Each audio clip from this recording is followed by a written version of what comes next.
Houston, we have a problem. I don't even want to touch it because this is fungus. Fungus on this beautiful freely. I don't know what your name is, but you need to be sprayed. And also it has also affected the next one to this one. This is the freely as well. Gigantea or something, that one. And then down in the bottom here is Baccarus. You don't look very Baccari. Oh, look. So I think these two types. Ah, there you go. So one is linguist. I thought something was different. So that's a linguist. And that one is not very linguistic. That's the Baccarus. And you can see those white bits on those spots as well. That's fungus. And also my raindrops. Are you affected too? Yes, a little bit on the edge there. But so in today's video, we are going to be search and destroy the fungus.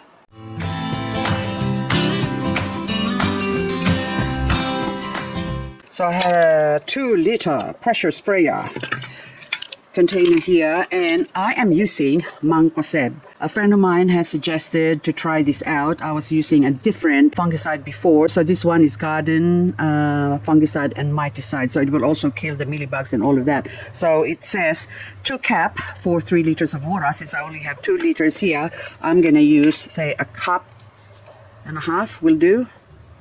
There you go. We'll do cap full. So that's about a cap full, or a bit more. There you go. And into the container you go, and then I'll do half.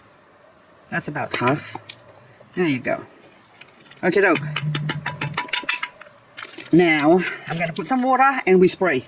So that is 2 liters to that level. So now we close this off, and we are going to pump. Tighten first, of course, and go pump it up, pump it up.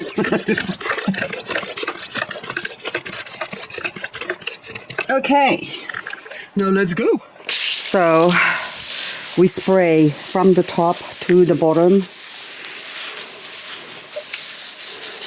There you go. All underneath. Doesn't matter if others. Oh, hang on. This one as well. I'm gonna as well spray that one, because it's near the trajectory of where the fungus is. Even the sedum clavatum in the bottom. So all underneath. And I might have to come back after a couple of days. Also that one, we spray you because I saw a bit on that Romeo Rubin as well.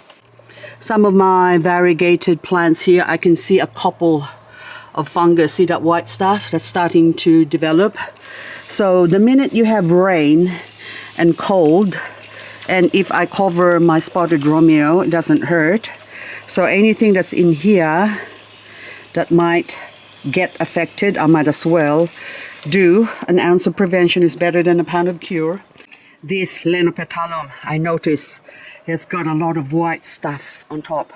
Farina is supposed to be good, but this is not farina. That is fungus. So I had this on up the top there, and I moved it over here where you can see those rusty bits there. So it's on the other side, and I removed the other plant that was in there because it's now over there, because it started showing this fungus. So now I'm gonna spray this too, because it's no good.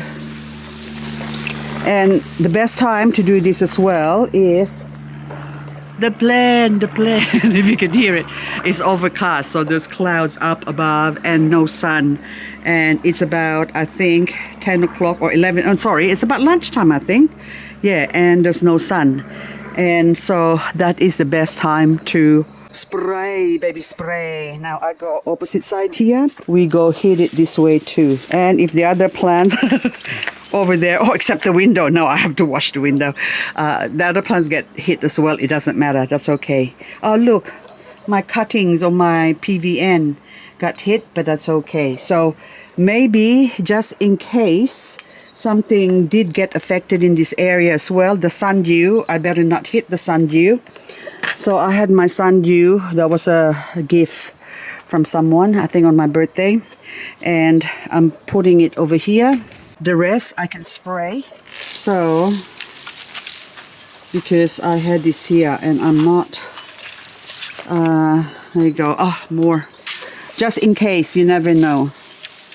So it doesn't hurt to spray them, even though there's none showing, but if you miss it and when I come back, they're all gonna be dead. I don't want that to happen because I am going away, as I mentioned in my previous video, and my daughter will have a heart attack if she does get encouraged sometimes to come out here and have a look, and she say, "Mom, your plants are dead." Like the last time she was really freaking out because she forgot to water it and we were away for 3 months, and then she said, "Oh, I'm sorry, I forgot, I only watered it for once." And then the plants were still alive. So by the time we got back, when she found out that we're coming back, she started watering, and there's a couple of plants that sort of died. So which is still pretty good. And she was just like, "Mom, I'm sorry, I killed your plants." I said, "Nah, only a couple of plants, that's okay." So I don't want her to stress out. So that's why I want to attend to my plants as much as possible before I leave. All of these ones now, they can survive the winter. And this one, oh, you're so pretty. Some sort of apple. Yeah, apple beauty. Gorgeous. Look at that. See, hang on. I'll compare you to the other apple beauty here. Oh my goodness. Oh, look at the colors. Isn't that delicious? Oh, I could eat you. Look at that. Beautiful. But anyway, guys, I'm going to continue doing this. I'm going to search and destroy. Aha! I knew it. It has also affected a little bit of the Mariah. This is a recent plant haul that I've got. I just hit my camera, sorry. But anyway, so also that's showing those little whiteness. So, oh, more. See, the minute the weather changes, seems like the fungus gets activated. Hang on. Better. So, I'm going to spray all of these because they are in the trajectory of, hang on. There you go. That's better. Keep shaking it. So, also those other plants at the back there. Oh, the last of my Maruba benitsukasa, that is the last. And that's a nodulosa, that's Maruba benitsukasa. And also this one, there's another nodulosa. I think that's Painted Lady. Also, but the other one looks, yeah, that's benitsukasa, I think. So this one is just nodulosa. And anyway, I am searching and destroying. So, oh, look how pretty that white queen is. Oh my goodness, that is so gorgeous. Isn't that beautiful? I like the whiteness. It's gorgeous. So I haven't used this mancozeb before. I hope I don't kill my plants. And if I do, we can just charge it to experience, okay? So, because life is about learning. Sometimes you win and sometimes you lose. But so you gotta take the good with the bad. And even if you lose, I mean, that doesn't mean that you will always lose. Sometimes you also win. But the losing, we count more than the winning. And speaking of winning, last week I went and bought Lotto. And I wasn't hoping to win. See, that's again the bad attitude. You should always hope you win. Well, sort of secretly, I was like praying, please let me win, let me win. And the wind blew on my face and I thought, yes, I'm gonna win. And then, did I win? Yes, I did. I spent $10.10 on a quick pick ticket for a Saturday Lotto and I won $8.85. See, at least I won. So you gotta take the good with the bad. So you can't say, oh, you still lost, a couple of dollars. No, that's part of life. Sometimes you win and sometimes you lose, but you also have to count the times that you win. It's not only losing. So if you don't gamble in life, you're not gonna get anything because that means you're not gonna get off your butt. You're just gonna sit there and wait for things to happen. It's not gonna happen. You have to go out there and get it yourself and do it yourself because these plants are not gonna look after themselves on their own.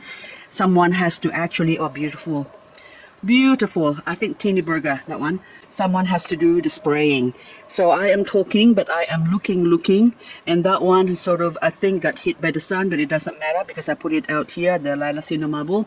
But that one is an old titubans that has died basically from the frost from last year, and I did not harvest it enough. I let it wither, and then now they're trying to survive, but they need to be planted, so it's just sitting there. And the roots, see, one of those things that I forgot. And then that Letitia for sure is gonna die. Are you Letitia? Yeah, I think it is. I think it might be a variegated one. Are you? Never mind. Anyway, this one is just so gorgeous, the Sedum lucidum. And I have some Sedum lucidum that I'm supposed to harvest to make it look like this, but I did not. And here they are. I haven't harvested them, and they have been dying of thirst because they need to be watered, and I kept forgetting, but it's in a big pot, and you think when it rains it gets watered. No, it's not, because they are so long. Look, the water takes a long time before it can reach the top of the plant. And so they sort of withered. The ones that are closer to the roots are nice and healthy looking, but the ones that are sort of out here, I was like, we're thirsty. And this is what I do to my plants. Anyway, guys, that's all I've got for this video. I'm still on inspection mode. Oh, you are so beautiful. Look at you. Polydonis TM, I think that one. Gorgeous. Look, are you TM? Yeah. Never mind. Anyway, I have now taken out my pretty and pink. Oh wow, this is my head. Okay, all pretty and pink. That is the body, the sexy body that is now growing some pups. Look at the pups on that one. So if I were to suggest one variegated plant that is really worth getting for you guys, I highly recommend pretty and pink variegated, because look at that, it is just so pretty. And also the leaves, when you grow them from leaves basically, the baby also has a high chance of variegating. So far I got a 1, 2, 3, 4, 5, but only one is sort of variegated, and I still have another one somewhere. I'm sure I've got another bigger plant that's from a leaf grown somewhere, but I can't remember where I put it now because I kept moving stuff around here. But anyway, guys, you get the message. Oh look, another fungus thing. So which means, are you pretty in pink? Ghost variegated. So the ghost is that one, and also growing some babies there. See, it's not as exciting as pretty and pink. The pretty and pink is something to behold. So now I'm gonna spray this. What are you? Oh my goodness. Madiba. So pink Madiba, yep. And I will also spray the rest of the babies here for good measure. I love kimchi. So I normally buy a 5 kilogram bag or box like this, and these are still whole cabbage. So whole cabbage kimchi. So what I do now is to separate this. So whoopsie. Okay, I've got my container. So the reason why I buy this a big 5 kilogram box is because it's much cheaper. So $25 for this box, whereas this one costs you for almost a kilo, 980 grams, I think, 950 grams. This costs about $10. That one's costs about $7. So I figure it's cheaper to just buy in bulk because I do eat it a lot. And also if the kids come over as well, I give them a little bit here and a little bit there. So therefore, I need a very, very big box of kimchi. I don't bother making it from scratch because it costs more. The cabbage alone is like $10. So, ooh, that smells beautiful. Okay, so what I'll do is, there you go, I'll take out, there you go, the cabbage. Look at that. Oh, isn't that beautiful? Hang on. And then we put it here. And I've got scissor to chop this.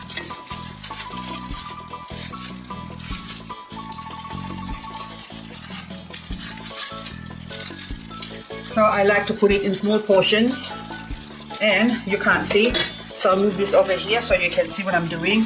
There you go. And so I just chop it up. Now anything that's like that, separate. Totally separated. So anyway, if I have a good stock of kimchi, I always have it every day. There. It's very, very nice. If I don't have appetite for eating, I have a little bit of kimchi, then it brings back my appetite. There you go, very nice. Okay, let's try. Like that, huh? I'm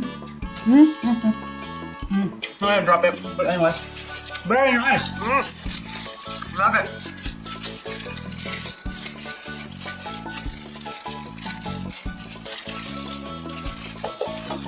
I'm gonna chop because the hard bits I also eat. I don't waste anything.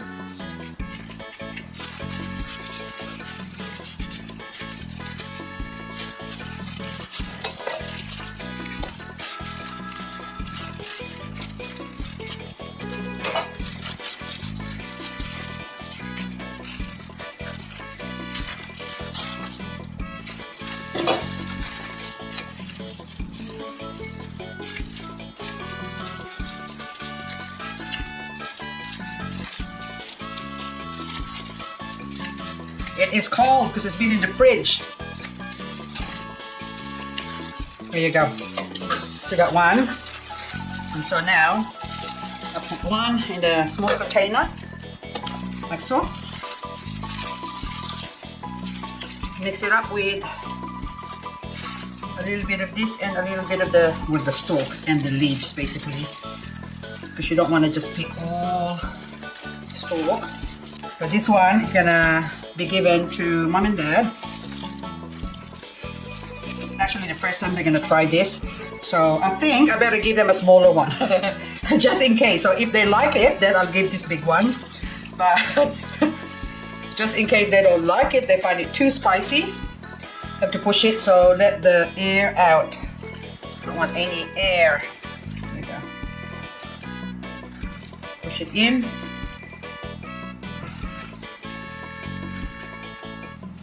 So that one box, if I'm just the one eating it, it normally lasts me 3 months.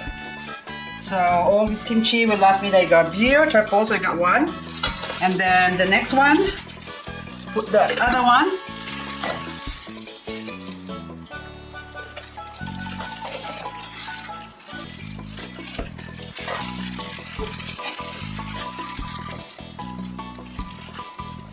And then I'll take out the next one. Ooh, oh my goodness. There you go.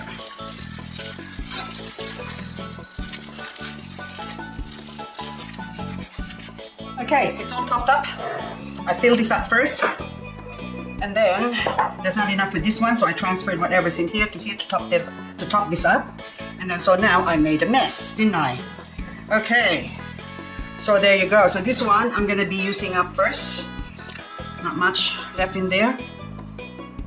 And this one's for the kids, in case they want it, and also that big one. So I'll just clean this up. So that one's for mom and dad. They want to try it, so I thought just a little bit. And if they do like it, then they can have this one as well. There you go. Nice and clean. There's the lid. There you go, one kimchi down. Now this one, we do the same. Do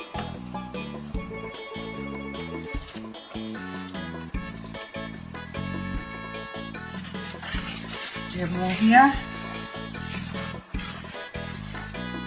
Wasn't too bad.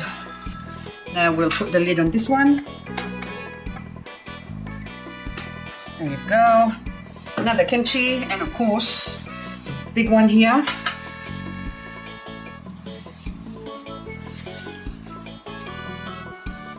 There you go. That's it. So that's how I appropriate my 5 kilogram of kimchi. Wunderbar. 안녕하세요.